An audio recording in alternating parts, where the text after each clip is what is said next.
2007 Land Rover Defender 90.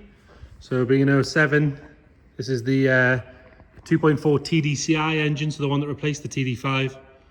Really nice engine, a lot smoother than the TD5. This car, I believe, is 2 owners. If you check the description, we'll detail everything we know about that. But it has been supplied through Crowell Bryson in Scotland, where I believe it spent all of its life in the borders. And it's been looked after recently by Retro Works. If you have a look on their website, they do some amazing things with Defenders. Really worth checking that out. So Rimini Red, Defender 90, which is a lovely, lovely colour, I think, for these. On Boost alloys again, best. So for me, best wheels, best colour, best engine, best chassis length. Can't get much better, really. So let's start by having a look at the bodywork. If we look down this driver's side, you can see it's lovely and straight for a Defender. Sort of hold them to a different standard to normal cars, but panels that are smooth and flat like that on a Defender are pretty rare and hard to come by. If we start having a proper look on this driver's front wing, it's nice and tidy across the wing. We've got a slight little scratch just there, and a couple of little marks just at the bottom where it meets the arch. The arches have been painted. They were plastic, obviously, when they were new, or black, just exposed black plastic. They've been painted body colour. There's a couple of little bubbles and reactions in this arch. And there's a decent sized scuff there on the front, but again, it's just a case of just getting the arch blown in.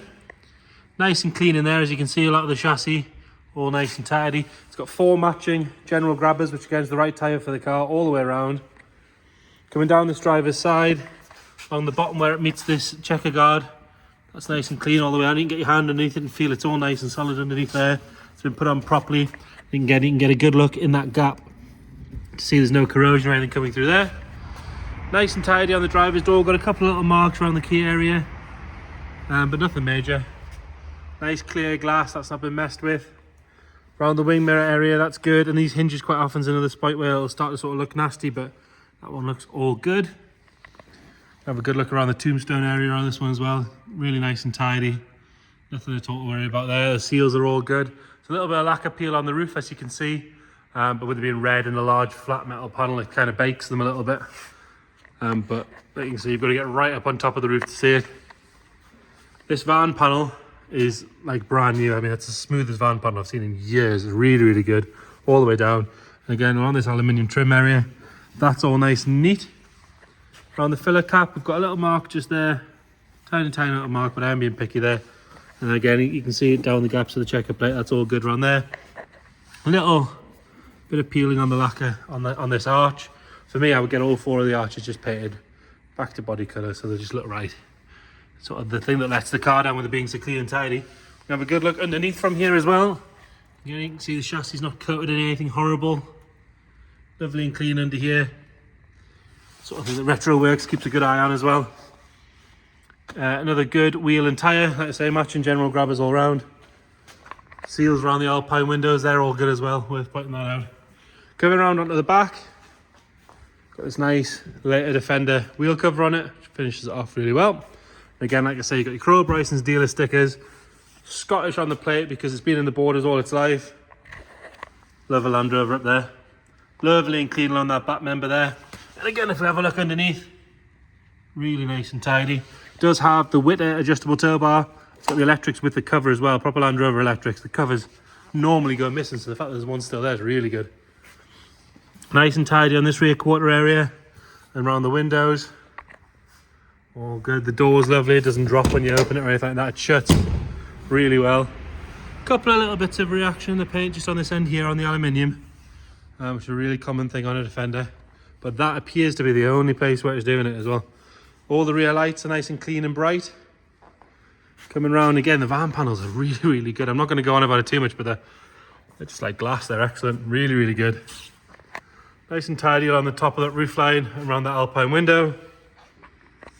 Rear quarter is all good. There's no signs of any marks there at all. Even down the bottom there where you normally get caught with some stone chips and things. Got a little bit of a lacquer peel just at the bottom of this arch here. Another good wheel and general grabber tyre. Coming along this side again, you can see in the gaps where the checker plate is, there's no sign of any corrosion or anything coming through. Can have a good look underneath. You can see that it's dark, but you should be able to see that it's nice and tidy. Around the handle on this side, that's all lovely and clean. And the tombstone on this side again, all good. No marks at all along there or where the hinges come through. Your VIN plate all nice and visible as well. And then coming down on the front wing, no sign of any marks coming through there. Really good. This arch, lovely and tidy. No reaction, no lack appeal. That's what they should look like. So take it to your body shop, get the other ones painted for a couple of £100 and say match it like that one, please. And then you've got yourself a really, really tidy car. And then your final matching general grabber and boost alloy.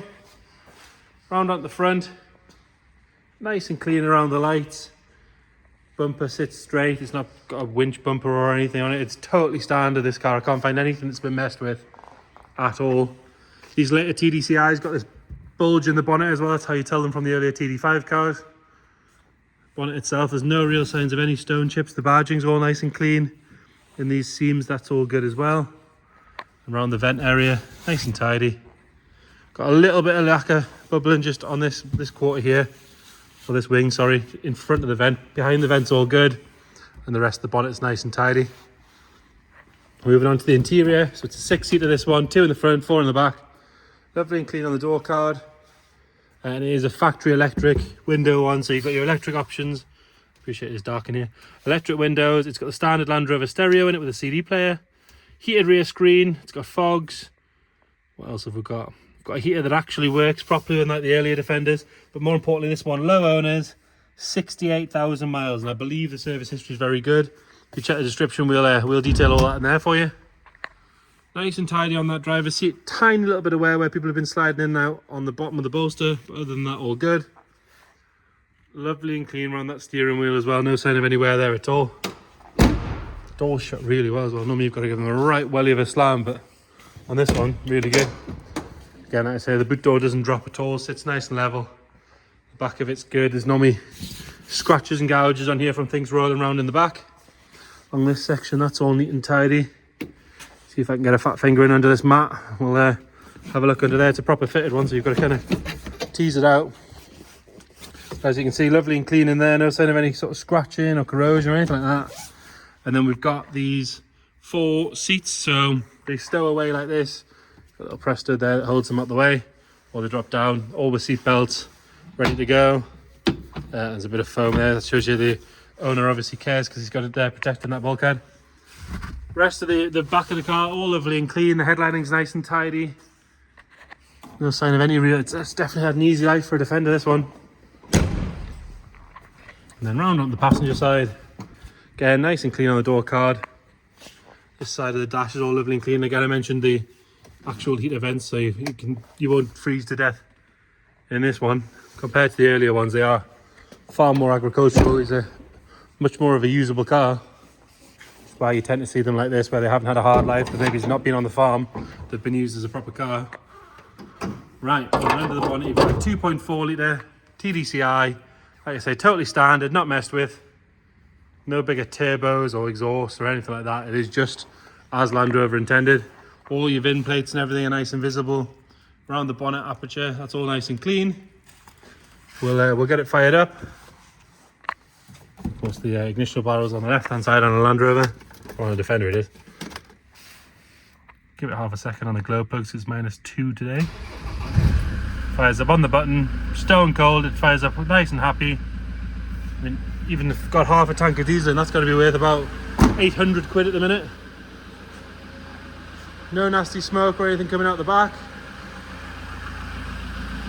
Lovely and smooth around the front. So there you have it, a nice late 2.4 TDCI 90 in Rimini Red. If you've got any questions, please get in touch. Thank you.